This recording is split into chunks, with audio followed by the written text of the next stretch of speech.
The galaxy is a dumpster fire. Or so I'm told. By whom?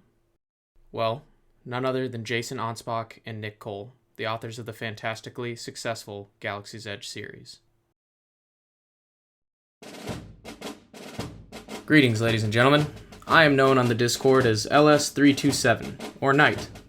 My purpose for the video you are watching is to inform you of Galaxy's Edge, and hopefully sway you to take a chance on a series which desperately deserves your attention.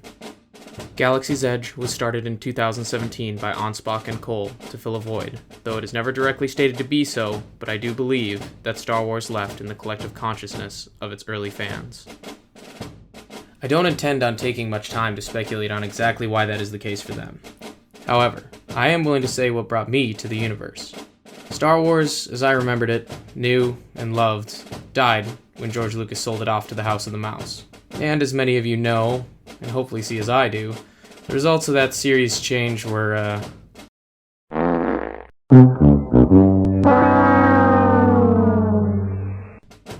less than enjoyable. So, in light of that, where does a more mature fan of our childhood's greatest space opera go? Should you give Star Trek a try? Well, maybe that works if you're into long chats on reactor outputs. What if you are interested in the more kinetic aspects of a galaxy-wide machine? What if you wore a uniform yourself and thought, hey, I don't think stormtroopers would do that if they were as good as advertised? Well, if that's the case, then look no further. There's a universe for you out there, and it starts on the Edge. Before we begin, it should be noted that there's some spoilers from Season 1 of Galaxy's Edge after this point. If I've already caught your attention, I would suggest you turn back now if you're sensitive to that sort of thing. Alright, so we start off in a Milky Way that is very much the same, but very different to our own. We've got radical religious sects of multiple orders, both friendly and hostile to the status quo, depending on where you stand within the system. There are separatists, terrorists, criminals, and outright military-industrial complexes who are in play. Where is the field, you may ask? Well, that stands on the frontier of the Galactic Republic, an area which is known as the Galaxy's Edge, or as it is often called, the Edge. In this galaxy, a Galactic Republic with an army, marine corps, and a navy stand at the helm. However, who stands above them all is the Legion. What is the Legion, you may ask? Well, let's take a deeper look. There are as many ways as stars in the skies to explain the Legion, but personally, I am fond of explaining it as the French Foreign Legion of our time meets Army Rangers of our time, and to a lesser degree meets the Stormtroopers in Star Wars. The Legion's purpose, from an operational perspective, is to maintain the Alien Republic's tenuous grasp on civilization, such as it is. Of course, I would be remiss if I didn't mention the Republic itself. Essentially, the Republic is a Clone Wars Republic, but far, far worse. Political corruption, criminal self-interest, treason. The Republic Senate, which goes by the title of the House of Reason, has it all. They are an absolute worst fate for our current political troubles, bundled up into one ball of bad-tasting drivel. When we enter the universe of the Edge in the first book called Legionnaire, we see an ailing state so rudderless it has become incapable of keeping the momentum of civilization going.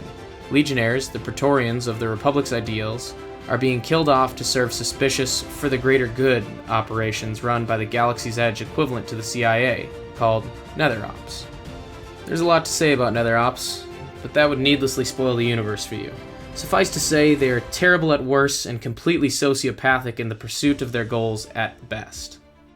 Similar to the Roman Empire in its later days, the Republic is finding itself increasingly besieged by steadily empowered enemies. The Xi, a collection of donkey men with strong religious ideations, are one.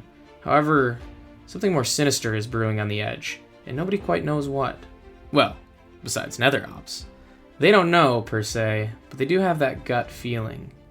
You know, rats always make their way off a sinking ship, or so it goes. And those rats are starting to find themselves decidedly skittish. To the uninitiated, that means you must face a simple question. When the monster comes out from under your bed, do you run or do you fight? There's not much sympathy in this universe for reasoning with the monsters, and several characters pay for trying. Now that you understand what the Edge is about, more or less, I hope to explain exactly why it is worth your time, outside of the, obviously compelling story. Galaxy's Edge is a series made by veterans for veterans. It doesn't mean there's nothing for people who didn't serve. Far from it. In fact, you might learn a few things about the psychological makeup of men in uniform, And for once, it doesn't come from the sterile lips of a sociologist who has never set foot on a battlefield. This series is, as they say, straight from the horse's mouth. And that stands as arguably the greatest strength of this series. A phrase which I prefer to use is psychological authenticity, and Galaxy's Edge has it in droves. Though the Legionnaires are waging war on different planets with laser weaponry, the way they see war is remarkably similar to those who have done the business for real. They say what they mean, and they mean what they say. To the surprising amount of characters who dislike or disdain the Legionnaires' attitude, they find their own values challenged when things start to go pear-shaped. I've spent a large portion of my life reading these books, and I would recommend them to any fan of military science fiction. That is the operative word, though, military. If you like your space wizards and your bald captains, I might ward you off. Galaxy's Edge may prove too real for someone who likes their fiction sterile. This series can, and will, challenge your suppositions.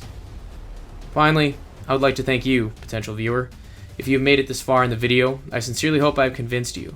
Check out Legionnaire on Amazon, either as an audiobook or an ebook. I promise you that you'll find something you'll be thanking me for showing you. This is LS327, signing off. KTF.